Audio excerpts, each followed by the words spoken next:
PT Jasa Marga menyebut tidak ada CCTV yang rusak saat kejadian tewasnya 6 laskar FPI di Tol Jakarta Cikampek KM 50.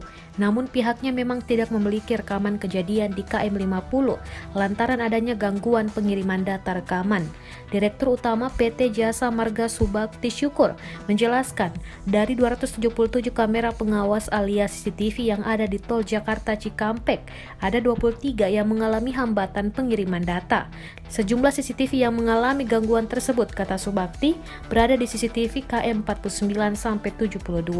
23 CCTV itu bukan tidak berfungsi, itu hanya pengiriman datanya berapa jam terganggu karena mau perbaikan hujan, karena itu kan harus dideteksi pakai satu alat sehingga perlu waktu. Kemudian berapa jam kemudian, sekitar 24 jam itu sudah berfungsi lagi, kata Subakti saat memenuhi panggilan Komnas HAM Senin 14 Desember 2020.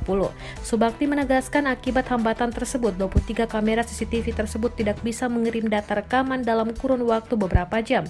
Komisioner Komisi Nasional Hak Asasi Manusia atau Komnas HAM, M. Khoirul Anam, menyatakan pihaknya telah menemukan barang yang bisa dilihat dan dipegang terkait tewasnya 6 laskar FPI di Tol Jakarta Cikampek.